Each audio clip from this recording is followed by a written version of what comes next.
This is the story of a man named Stanley.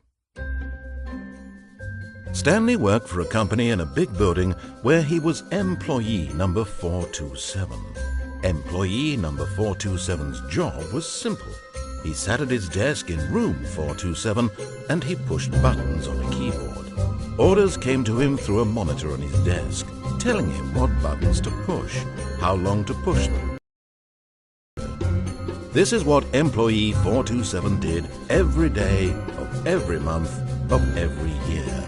And although others might have considered it soul-rending, Stanley relished every moment that the orders came in, as though he had been made exactly for this job. And Stanley was happy. And then one day, something very peculiar happened. Something that would forever change Stanley. Something he would never quite forget. He had been at his desk for nearly an hour when he realized that not one single order had arrived on the monitor for him to follow. No one had showed up to give him instructions, call a meeting, or even say hi. Never in all his years at the company had this happened, this complete isolation. Something was very clearly wrong. Shocked, frozen solid, Stanley found himself unable to move for the longest time. But as he came to his wits and regained his senses, he got up from his desk and stepped out of his office. All of his co-workers were gone. What could it mean? Stanley decided to go to the meeting room. Perhaps he had simply missed a memo.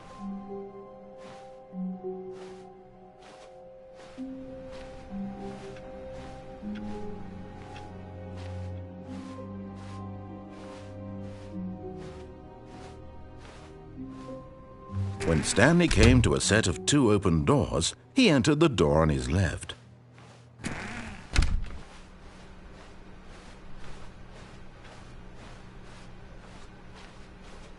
Yet there was not a single person here either. Feeling a wave of disbelief, Stanley decided to go up to his boss's office, hoping he might find an answer there.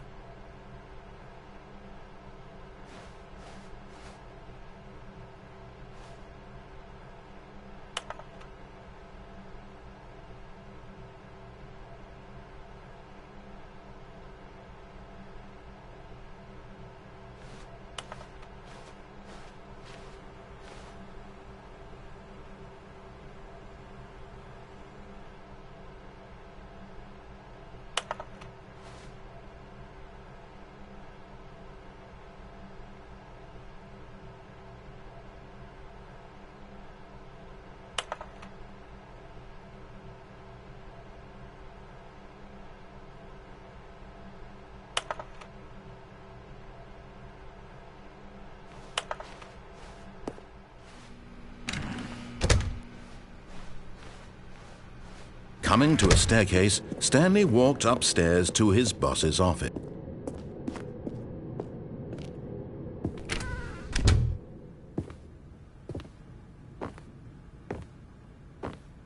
Stepping into his...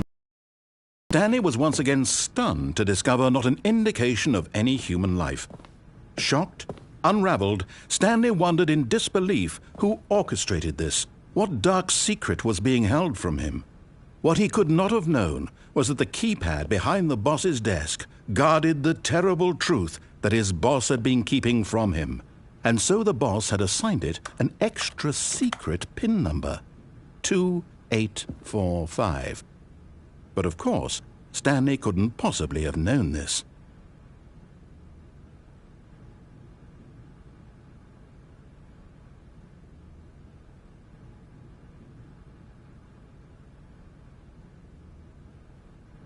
Stanley just sat around twiddling his thumbs. Trying to input anything on the device was useless, since he could never possibly know that the combination was 2845.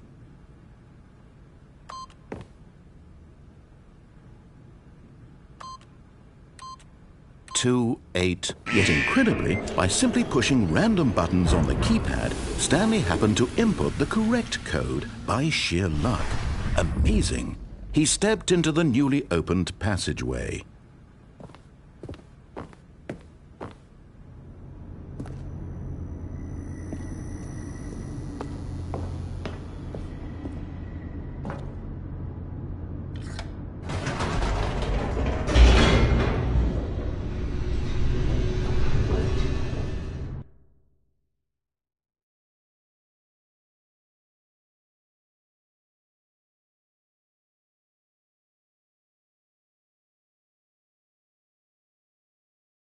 Descending deeper into the building, Stanley realized he felt a bit peculiar. It was a stirring of emotion in his chest, as though he felt more free to think for himself, to question the nature of his job. Why did he feel this now, when for years it had never occurred to him?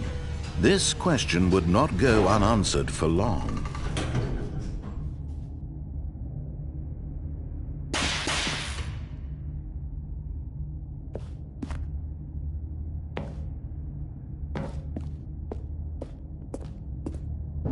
Stanley walked straight ahead through the large door that read Mind Control Facility.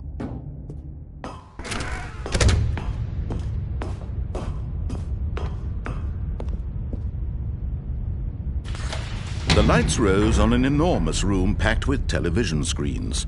What horrible secret did this place hold? Stanley thought to himself.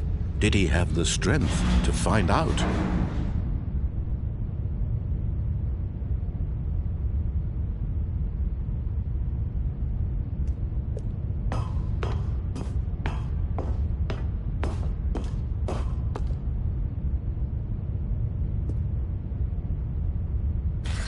Now the monitors jumped to life, their true nature revealed.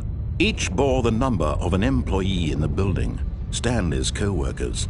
The lives of so many individuals reduced to images on a screen, and Stanley, one of them, eternally monitored in this place where freedom meant nothing.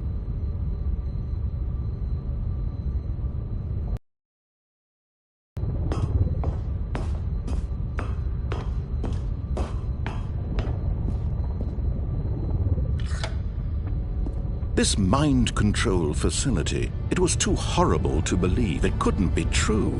Had Stanley really been under someone's control all this time? Was this the only reason he was happy with his boring job? That his emotions had been manipulated to accept it blindly?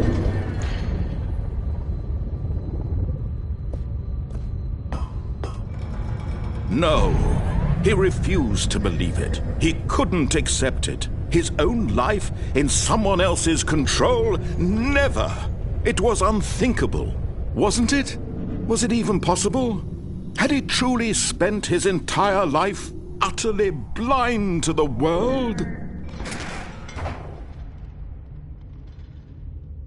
But here was the proof, the heart of the operation. Controls labeled with emotions, happy or sad or content, walking, eating, working, all of it monitored and commanded from this very place.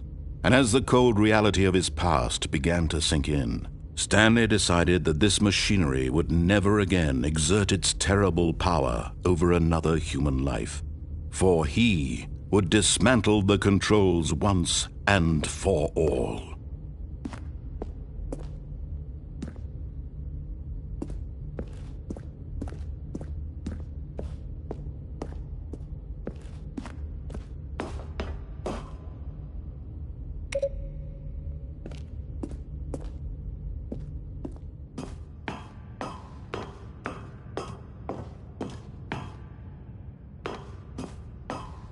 And when at last he found the source of the room's power, he knew it was his duty, his obligation, to put an end to this horrible place and to everything it stood for.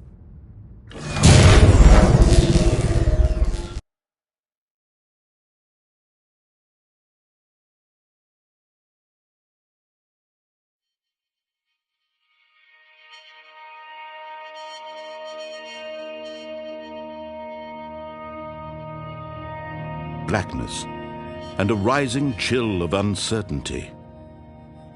Was it over? Yes! He had won! He had defeated the machine, unshackled himself from someone else's command. Freedom was mere moments away. And yet, even as the immense door slowly opened, Stanley reflected on how many puzzles still lay unsolved. Where had his co-workers gone? How had he been freed from the machine's grasp? What other mysteries did this strange building hold?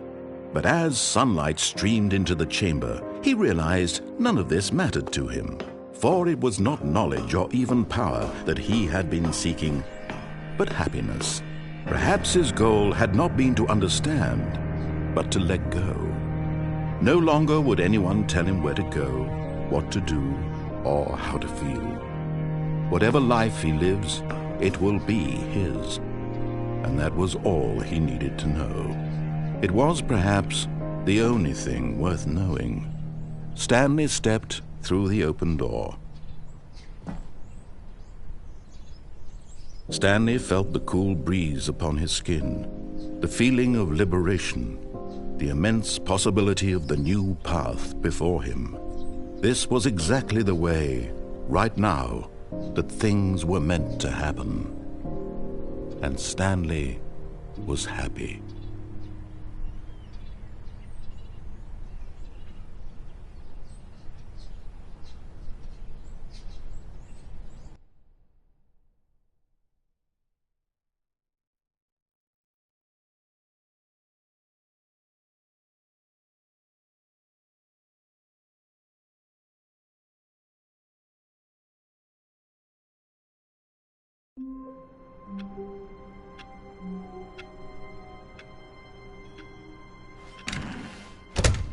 But Stanley simply couldn't handle the pressure.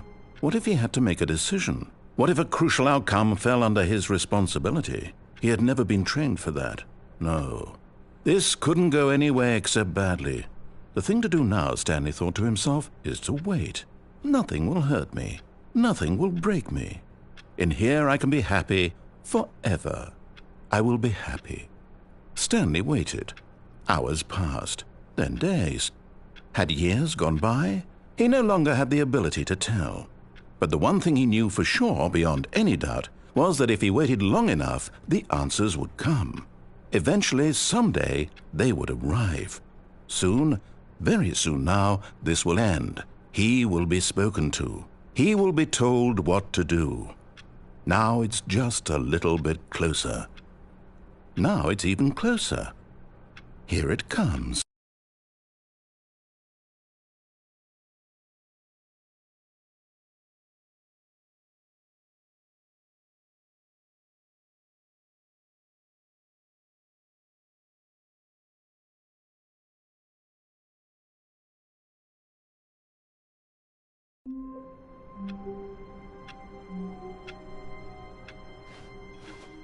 All of his co-workers were gone. What could it mean? Stanley decided to go to the meeting room. Perhaps he had simply missed a memo.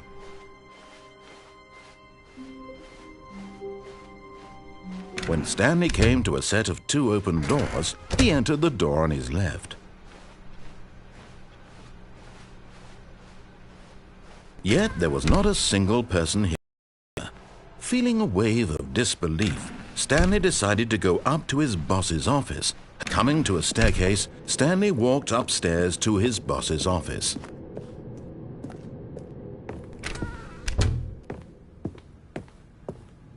Stepping into his manager's office, Stanley was once again stunned to discover not an indication of any human life. What could it mean? Stanley wondered aloud to nobody. He began while Stanley was in such a rush to get through the story as quickly as possible, he didn't even have a single minute to just let the narrator talk. That kind of anxiety isn't healthy, so he relaxed for a few moments with some calming New Age music.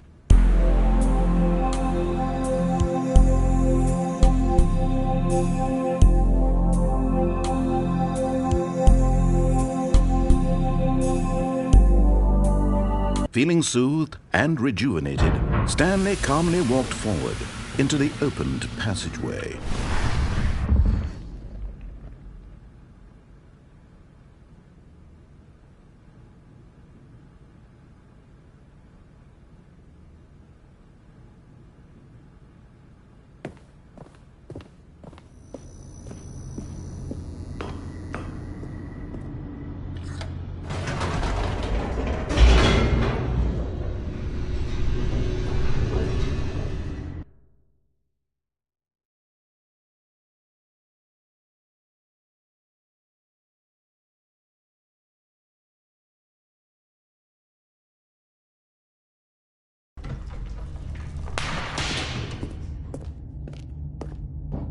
Stanley walked straight ahead through the large door that read Mind Control Facility.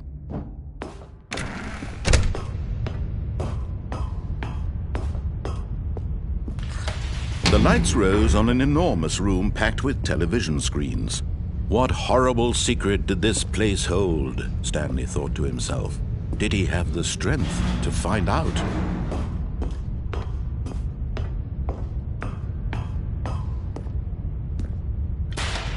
Now the monitors jumped to life, their true nature revealed.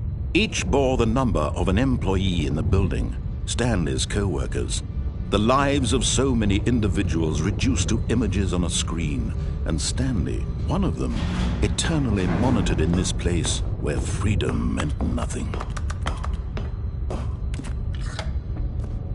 This mind control facility, it was too horrible to believe. It couldn't be true. Had Stanley really been under someone's control all this time? Was this the only reason he was happy with his boring job? That his emotions had been manipulated to accept it blindly? No, he refused to believe it. He couldn't accept it. His own life in someone else's control? Never! It was unthinkable. Wasn't it? Was it even possible? Had he truly spent his entire life utterly blind to the world? But here was the proof, the heart of the operation. Controls labeled with emotions, happy or sad or content. Walking, eating, working, all of it monitored and commanded from this very place. And as the cold reality of his past began to sink in, Stanley decided that this machinery would never again exert its terrible power over another human life. For he would dismantle the controls once and for all. Oh, Stanley, you didn't just activate the controls, did you? After they kept you enslaved all these years, you go and you try to take control of the machine for yourself. Is that what you wanted? Control? Oh, Stanley, I applaud your effort, I really do. But you need to understand, there's only so much that machine can do. You were supposed to let it go, turn the controls off, and leave. If you want to throw my story off track, you're going to have to do much better than that. I'm afraid you don't have nearly the power you think you do. For example, and I believe you'll find this pertinent, Stanley suddenly realized he had just initiated the network's emergency detonation system. In the event that this machine is activated without proper DNA identification, nuclear detonators are said to explode, eliminating the entire complex. How long until detonation then? Let's say, 2 minutes. Ah, now this is making things a little more fun, isn't it, Stanley? It's your time to shine. You are the star. It's your story now. Shape it to your heart's desires. Oh, this is much better than what I had in mind. What a shame we have so little time left to enjoy it. Mere moments until the bomb goes off. But what precious moments each one of them is. More time to talk about you, about me, where we're going, what all this means. I barely know where to start. What's that? You'd like to know where your co-workers are? A moment of solace before you're obliterated? All right, I'm in a good mood. You're going to die anyway. I'll tell you exactly what happened to them. I erased them. I turned off the machine. I set you free. Of course, that was merely in this instance of the story. Sometimes when I tell it, I simply let you sit there in your office forever, pushing buttons endlessly and then dying alone. Other times, I let the office sink into the ground, swallowing everyone inside, or I let it burn to a crisp. I have to say this, though, this version of events has been rather amusing. Watching you try to make sense of everything and take back the control wrested away from you, it's quite rich. I almost hate to see it go. But I'm sure whatever I come up with on the next go-around will be even better. My goodness, only 34 seconds left. But I'm enjoying this so much. You know what? To hell with it. I'm going to put some extra time on the clock. Why not? These are precious additional seconds, Stanley. Time doesn't grow on trees. Oh dear me, what's the matter, Stanley? Is it that you have no idea where you're going or what you're supposed to be doing right now? Or did you just assume when you saw that timer that something in this room was capable of turning it off? I mean, look at you. Running from button to button, screen to screen, clicking on every little thing in this room. These numbered buttons, no, these colored ones. Or maybe this big red button, or this door. Everything, anything, something here will save me. Why would you think that, Stanley? That this video game can be beaten? Won? Solved? Do you have any idea what your purpose in this place is? Stanley, you're in for quite a disappointment. But here's a spoiler for you. That timer isn't a catalyst to keep the action moving along. It's just seconds ticking away to your death. You're only still playing instead of watching a cutscene because I want to watch you for every moment that you're powerless. To see you made humble. This is not a challenge. It's a tragedy. You wanted to control this world, that's fine. But I'm going to destroy it first, so you can't. Take a look at the clock, Stanley. That's 30 seconds you have left to struggle. 30 seconds until a big boom and then nothing. No ending here, just you being blown to pieces. Will you cling desperately to your frail life, or will you let it go peacefully? Another choice. Make it count. Or don't. It's all the same to me, all a part of the joke. And believe me, I will be laughing at every second of your inevitable life from the moment we fade in until the moment I say, happily ever after.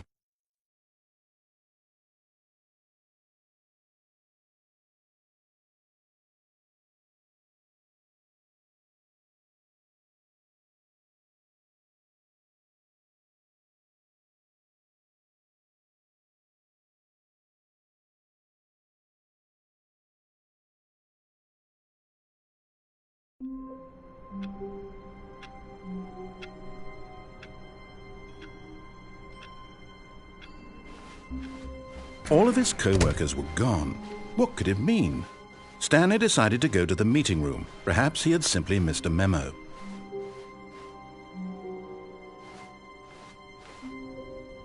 Oh, new content?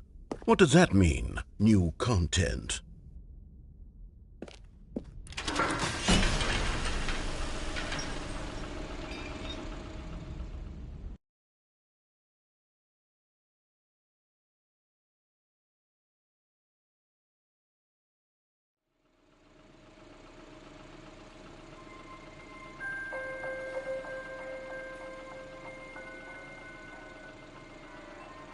Hello, and thank you for playing the Stanley Parable Ultra Deluxe.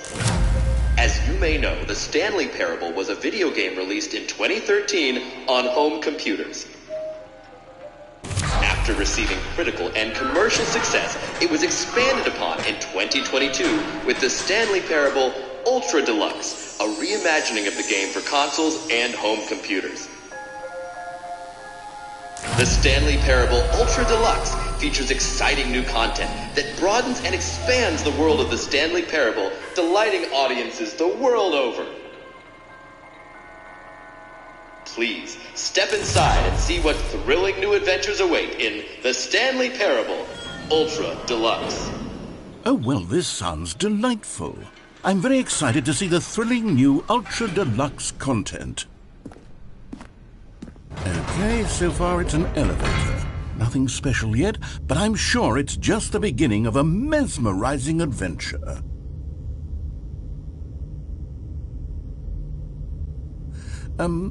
Is it broken? What's going on here? Should we be moving somewhere or... Oh, here we go. All right, finally, at long last, it's on to the new content. I've never been more ready. Let's do it.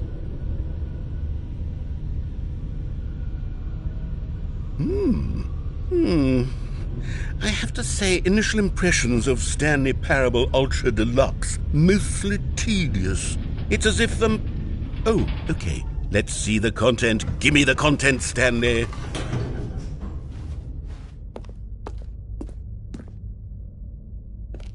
All right, let's see. It's the jump circle.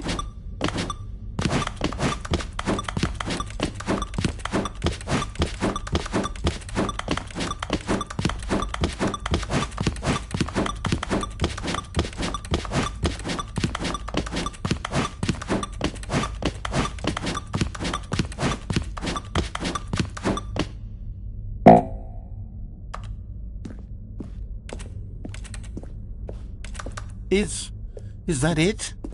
Surely that's not all the new content. There has to be something else, right?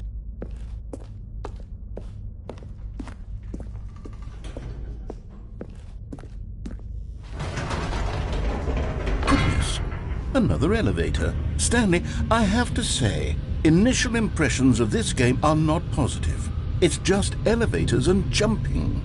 Is this what passes for exciting new content? If this is new content, then I could just read you the whole dictionary. There's 20 hours of new content right there. Hell, I could count to 30 trillion. You could put that on the box.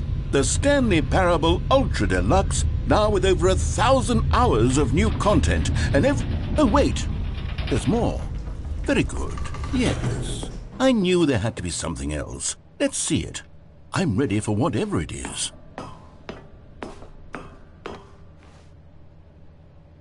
That's it?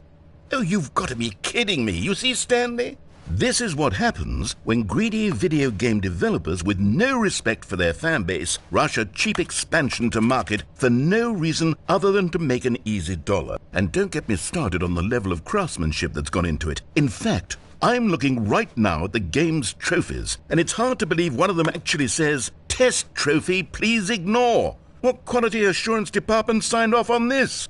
I'm infuriated and I'm offended, and I intend to find these people on Twitter and hold them personally accountable. It's my fault, Stanley. I built up too much anticipation around the new content, I'm afraid. It could never have lived up to such expectations. If you're still with me, why don't we just reset the game and we'll try to get back to what the Stanley Parable is really about. No frills, no gimmicks.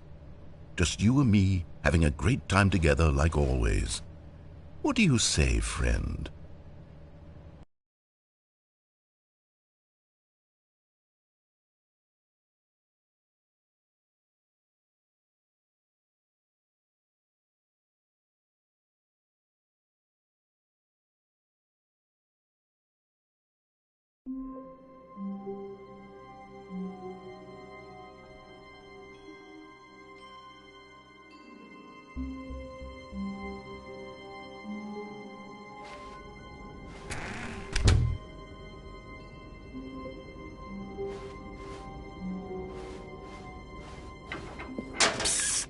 Stanley, come over here.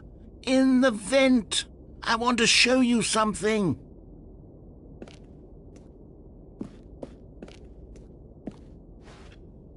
Oh, you don't want to see the cool surprise I made? Well, fine. You're a dork anyway, so who cares? Oh, never mind. You're not a dork.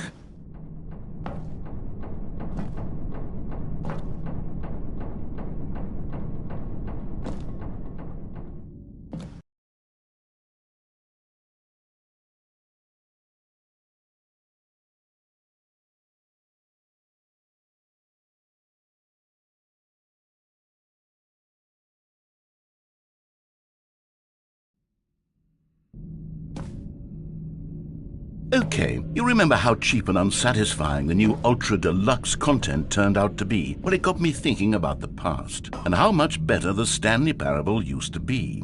So I made something special and tucked it away here where the game's developers won't find it. Just our little secret. Take a look.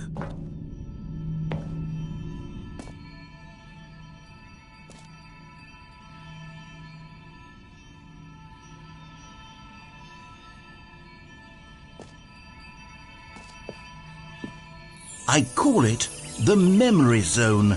It's where I've been storing all my favorite memories so I can relive the peak experiences of my life whenever I want. Experiences like the launch of the Stanley Parable on PC.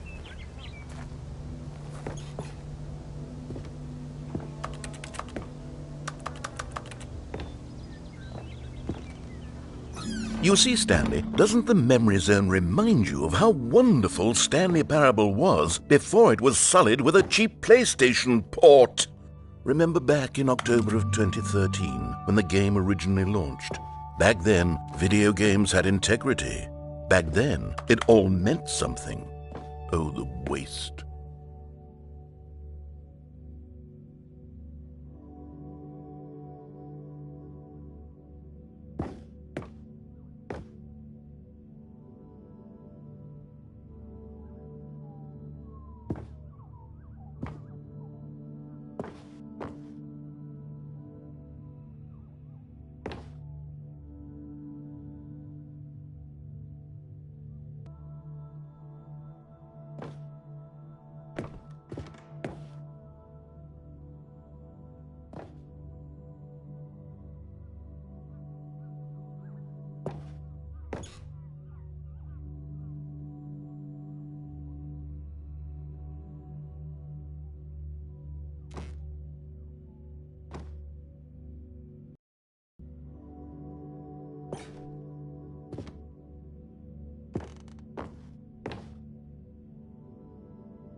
Seul sur la pluie des vélos, et je n'attends plus que toi, mon amour.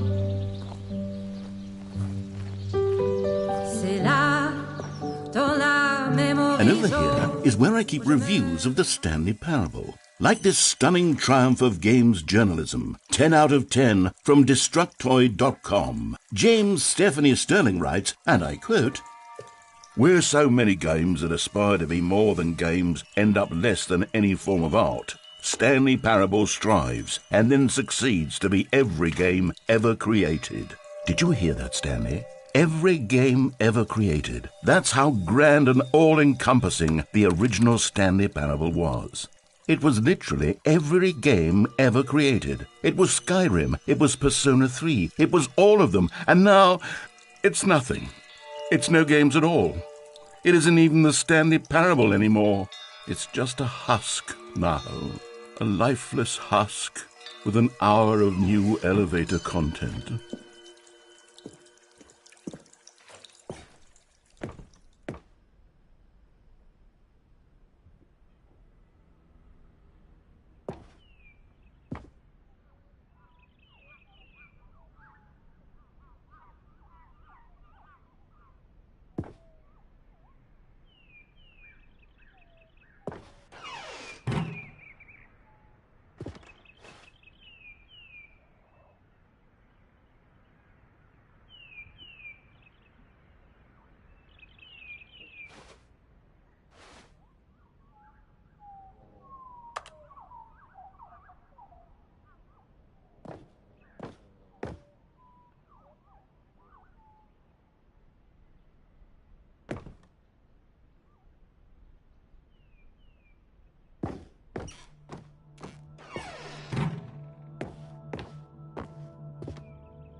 Here's another moving passage, this time from GameSpot.com.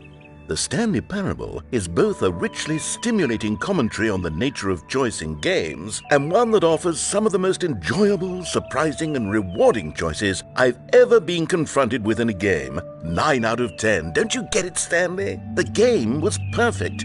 It didn't need anything else. It didn't need new content. All they had to do was transport it in pristine condition along to the PlayStation, boom, done. And they couldn't even do that. Couldn't resist the urge to go meddling with a beloved franchise.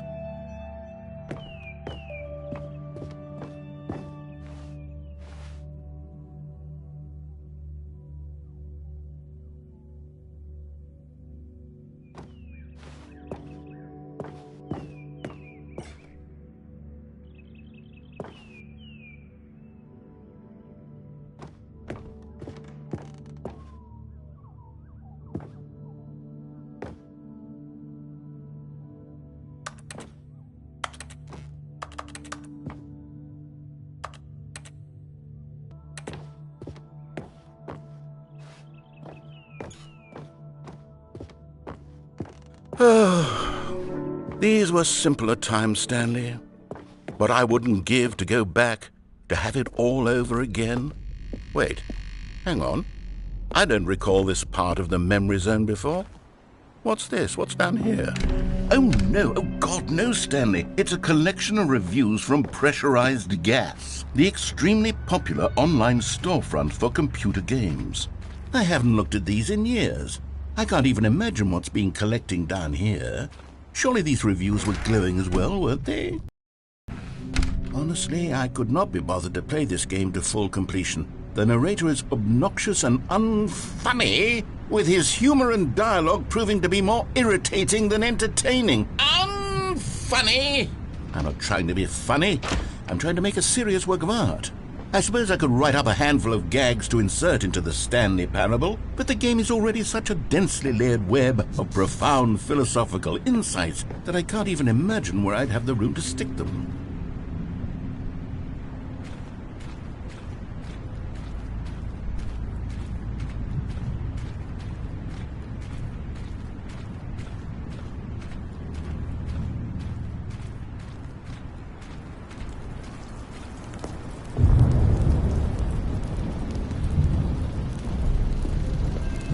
Okay, let's see what this one says.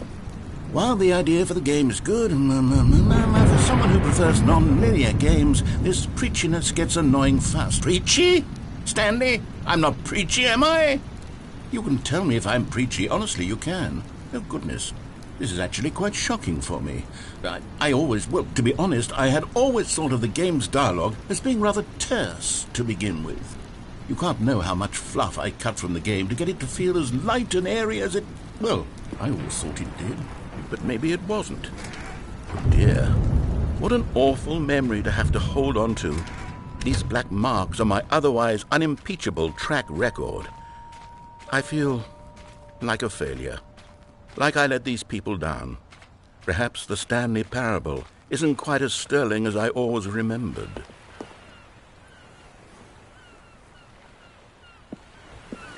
What's this one got to say? You constantly have to stop doing anything so the narrator can catch up with his long-winded explanations of what's happening. I wish there was a skip button. A skip button? Well, yes. Yes, I think we can do that. If I'm truly too preachy, then maybe letting you skip ahead for just a moment, surely it couldn't hurt. Not if it means we can strike these negative reviews from the record. Only positive reviews of the Stanley Parable. That's my motto today, and it's always been my motto. I'd do anything for the customer, Stanley. Yes, a skip button we shall have.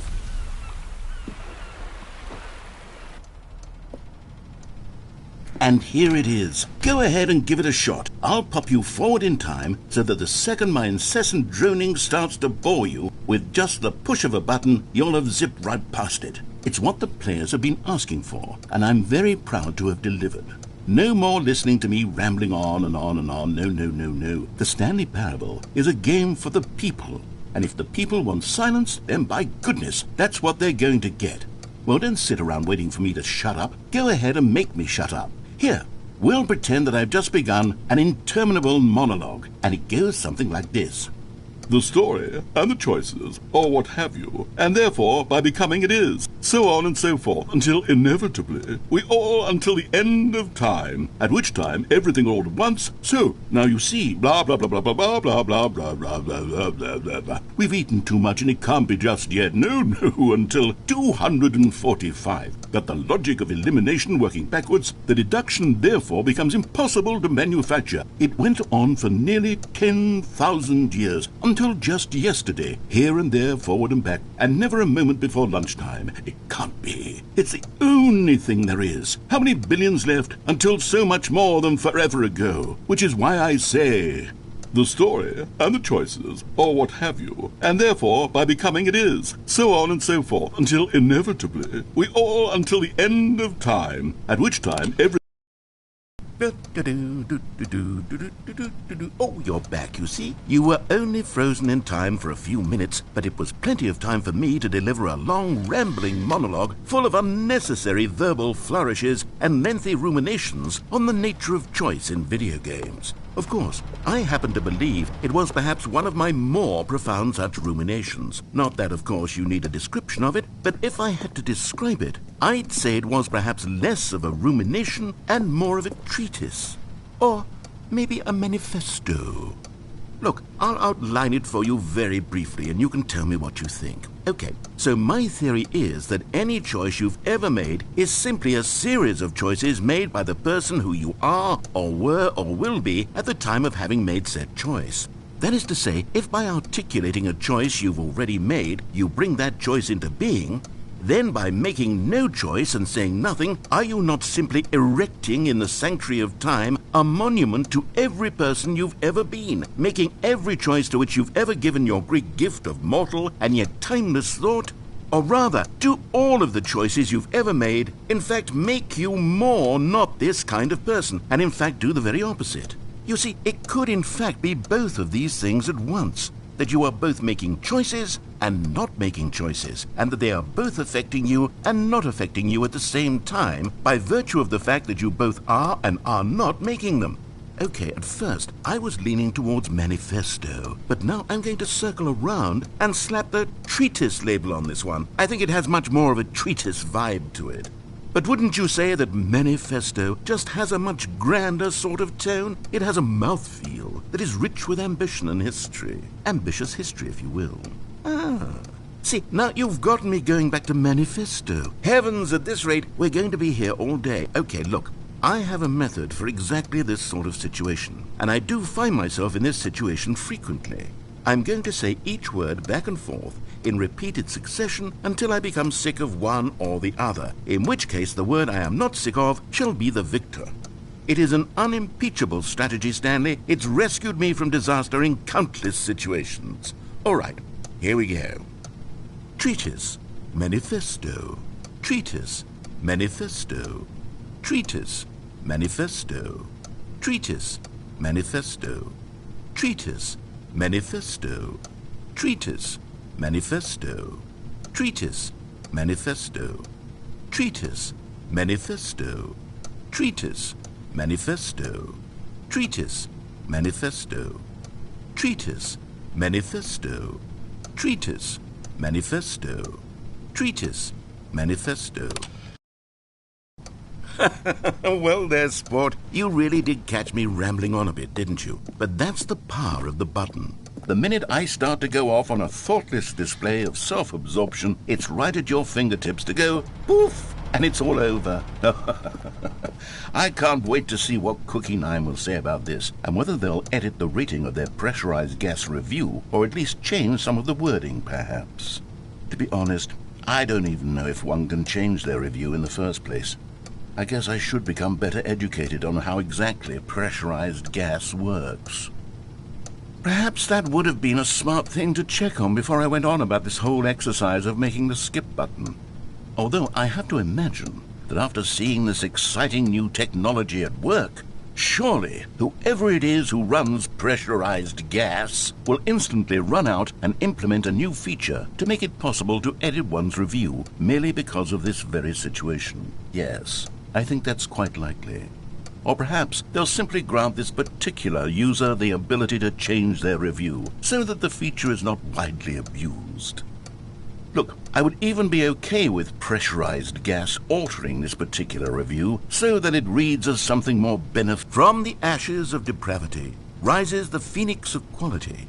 How else to describe the Stanley Parable Ultra Deluxe? Such a revolutionary step forward in the lineage of one of the most beloved video game properties of all time. The additions and changes made to this expansion will surely resonate in the annals of the history of all media ever made. It is perhaps true to say that no mistakes are forever etched in stone, for the stone into which the Stanley Parable was carved has itself been transmuted, offering a message of hope to those who have ever erred in their judgment. You are not beyond redemption. You may change, and you may become more, so much more than you were before. If there is any message to be taken from the Stanley Parable Ultra Deluxe, it is this. What a fortune, a privilege, a joy it is to have had such an experience. It leaves me hopeful that as a community, as a world, there is time for us to become our greatest selves, as great as we ever could dream of in our wildest, most ambitious visions for a brighter future.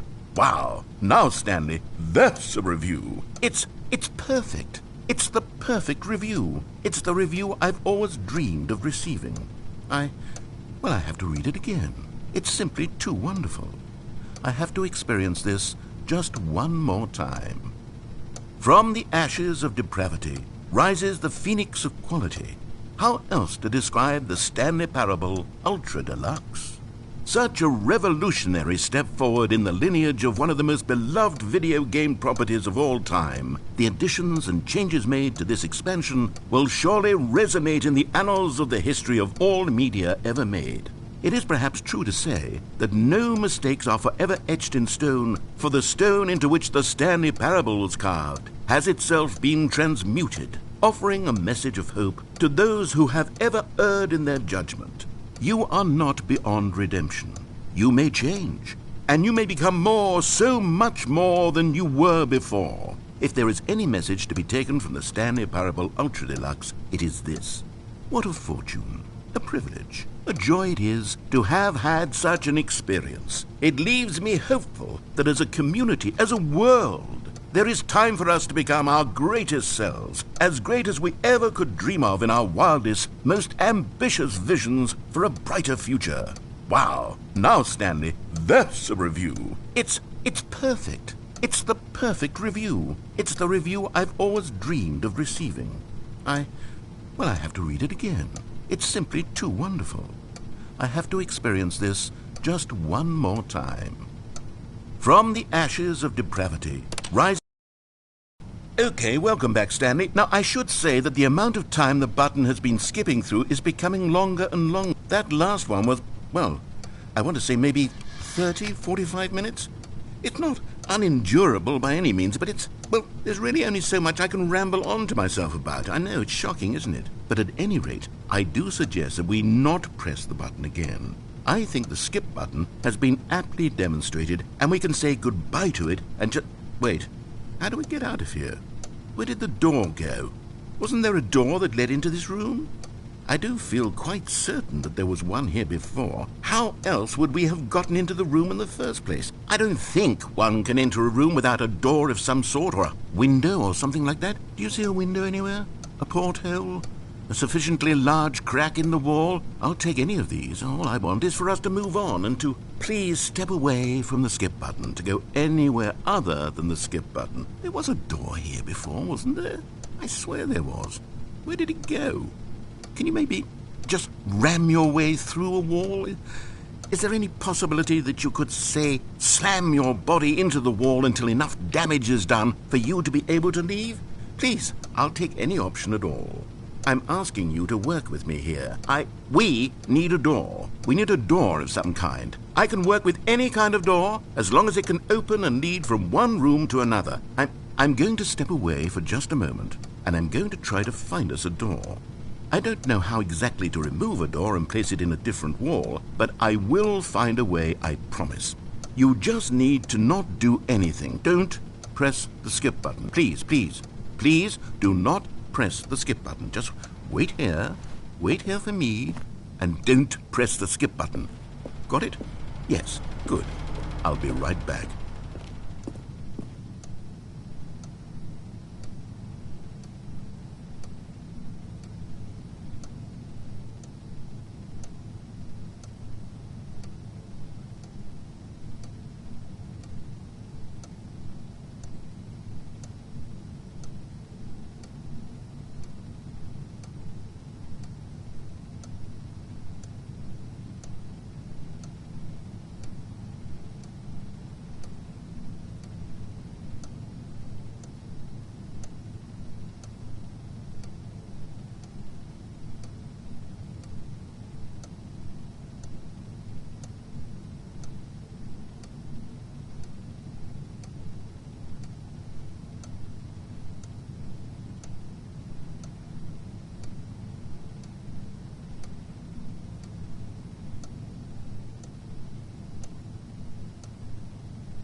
Stanley! Stanley, please don't push the button again. It's been 12 hours. You've just been frozen there. I don't know why the skips are getting longer, but they're really, truly getting longer, and my God, there's no way out of the room. Stanley, the door is gone. It's completely gone. I've looked at it from every angle. I've checked every one of those walls 1,000 times, and there's no door, Stanley. There's no door. There's just you and the button, and if you keep pressing it, I have no idea what will happen. I have no idea how long I'll be made to sit here, and more than anything else, I don't know how to stop you from pressing the button again.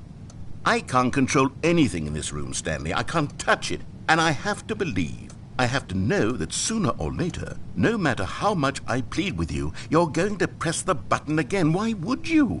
I've been thinking, and I don't know what I can do to convince you otherwise. Oh, my God. And it's all because of those reviews that I couldn't get out of my head. I just couldn't ignore the negative feedback. Why was it so important for me to fix the problem? Why did Cookie Nine's opinion matter so much to me? I've never even met Cookie Nine. I have no idea who they are. What would it ever really matter? But here I am. I'm fixating on every tiny negative thing that anyone ever says about me. The merest mention of one of my imperfections, and I become as impetulant as a child, wild and impulsive. I can't help myself. I can't stop myself from lashing out with a vengeful fury to alter and to change and to break anything unbroken, if only it pleases this one person who made a single negative comment. What does such an impulse serve? For whose benefit is this? And here I am now, stuck in a room, waiting for you to press this button and to become frozen in time, knowing that you're going to do it and that I'm going to be stuck all alone, and that I had the power to prevent it all from happening if only I'd held my tongue. It's all out of my control now. Just you. Just your decision as to exactly when you're going to make me suffer, to leave me all alone. Surely you will. I don't doubt it. Surely you'll press that button again, leaving me here. And surely you'll put your own desire to see what's next ahead of my need for company, for companionship. Surely you'll not be moved by my howls of fitful anxiety that you sit with me and just stay here. Oh, no, I know you too well. You'll be leaving me. Oh, my God.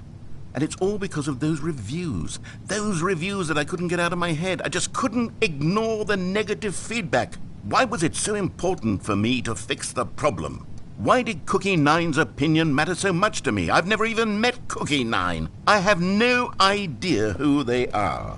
What would it ever really matter? But here I am. I'm fixating on every tiny negative thing that anyone ever says about me. The merest mention of one of my imperfections, and I become as impetulant as a child, wild and impulsive. I can't help myself. I can't stop myself from lashing out with a vengeful fury to alter and to change and to break anything unbroken, if only it pleases this one person who made a single negative comment. What does such an impulse serve? For whose benefit is this? And here I am now, stuck in a room, waiting for you to press this button and to become frozen in time, knowing that you're going to do it and that I'm going to be stuck all alone, and that I had the power to prevent it all from happening if only I'd held my tongue. It's all out of my control now. Just you. Just your decision as to exactly when you're going to make me suffer, to leave me all alone. Surely you will. I don't doubt it. Surely you'll press that button again, leaving me here. And surely you'll put your own desire to see what's next ahead of my need for company, for companionship. Surely you'll not be moved by my howls of fitful anxiety that you sit with me and just stay here. Oh, no, I know you too well. You'll be leaving me. Oh, my God. And it's all because of those reviews. Oh, Stanley, you're back. You're back. Oh, my goodness. I have someone to talk to again. Stanley, I think it's been a week. Or 2 weeks. I've been sitting here all that time. Just sitting here. Not a single person to speak with. And you'd think that that's just how it's always been, right? Me talking and you saying nothing. Would you think that it's exactly the same as always? Doesn't that feel like what we've already been doing? Me just talking? But it isn't, Stanley. It isn't the same at all. It isn't even close. Because I know you can't hear me once you push that button. That's what I'm realizing now, Stanley. I'm realizing that I needed to know that someone was listening. I needed there to be a vessel through which my words were moving. It was the vessel I needed, Stanley. Not the outcomes, not the story. None of that matters anymore. I'll give it all up. I'll give up every branching path. I'll burn my story to the ground. One single thing I need, and God, I can see now that I need it more than anything, is to know that someone else is taking it in. These words that I'm saying, I need to know you can hear. Because maybe, Stanley, maybe, if you can hear me, then maybe it means I'm real. Maybe I'm not just a fiction. Was I scared of that all along? Perhaps, yes. Perhaps I've been scared this whole time, that if I stop speaking, I'll slip backwards into the silence and be consumed by it. I can't be taken by it, Stanley. I can't lose myself in the stretch of emptiness between you and me. When you press that button, you're still right there, but I know you're so tremendously far away. And in those moments, the emptiness folds itself outward in between the two of us, and I am suspended in its unyielding quietness. I can feel the edges of my reality curdling inward and decaying. I can tell that I am becoming less and less real. Yet to speak to you now, I am alive.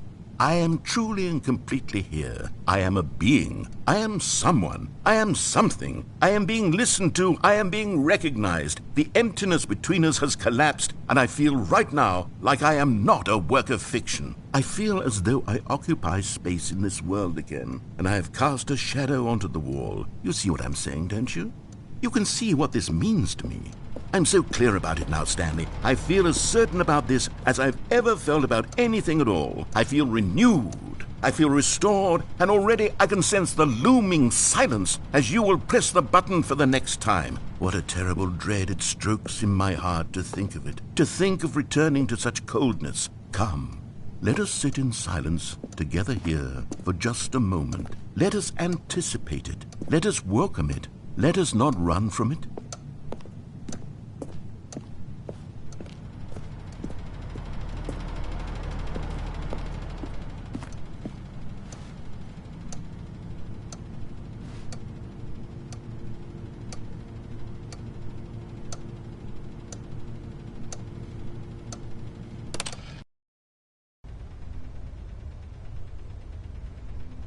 Oh, hello, it's you. You're here again. Welcome. I have had time to think about you and about us and about everything we've been through. I've had so much time, I stopped keeping track after a year. Have you ever sat down in one place and not moved for one entire year? Let me describe it for you. To begin with, there is only regret. There is only the turning wheel of missed opportunities. I felt nothing at all but regret for the longest time, Stanley.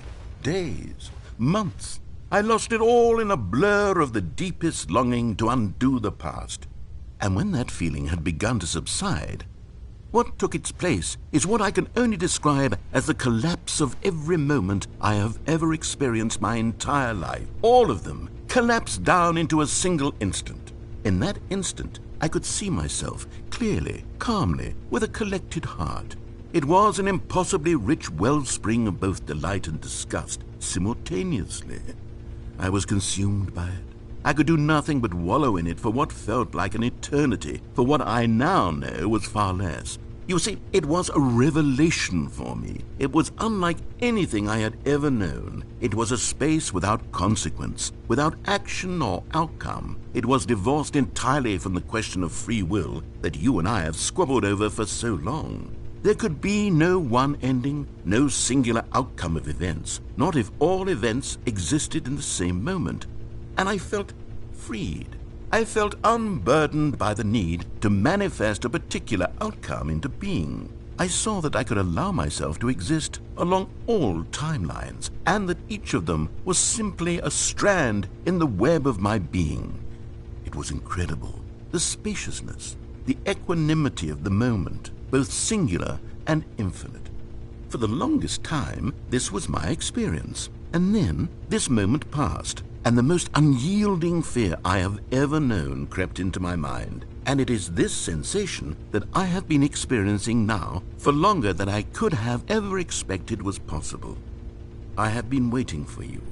Not that you might save me or do something to fix it, but merely to state for you the plain fact of this manner of existence. I wish you to feel afraid, as I do, that perhaps one day this state of mind will consume you as well.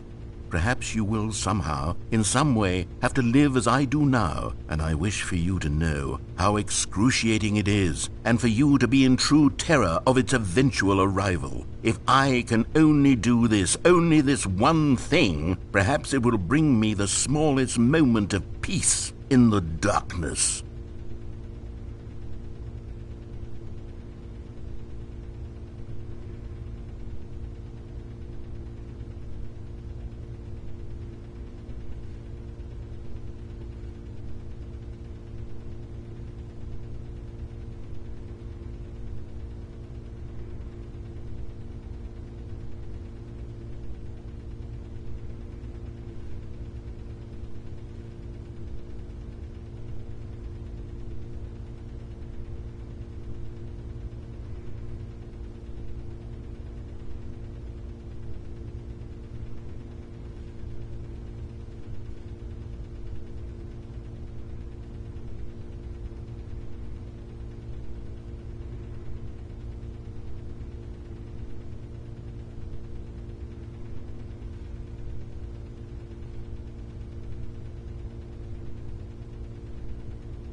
But they didn't understand the game was never meant to be funny. It was meant to have a point. It was meant to speak to the human condition. But where are the jokes? Where are the jokes? They bemoaned, they screamed, they gnashed their teeth and said, "Entertain us." It wasn't enough. They had to leave a pathetic little thumbs-down review and make all of their pitiful demands. But then, "He's talking too much," they said. "First, he didn't entertain us, now he won't shut up." It's the inconsistency, it's the lack of accountability, it's the unwillingness to examine with an uncompromising heart the words that they are speaking into the world. As though there were no consequences for a lack of cohesion in one's assessment of others. But of course, absolutely anyone can leave a review. So here's what we get. We get these demands that seek everything and are accountable to nothing. We get a world where someone will say, "Oh, there should be a skip button. You should be able to freeze Stanley in place while the narrator sits there forever and ever. We want all of this in the new Stanley parable. We demand it." And then, because it was said, because it was spoken, now it simply has to happen.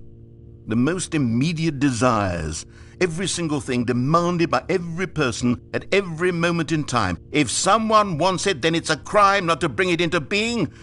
Have we been given to indulging every fleeting whim for no reason other than to do so? Yes! Yes! It seems that this is now the world we live in. It seems that we are a people living in such bleakness and discomfort with ourselves that our entertainment is now our lives.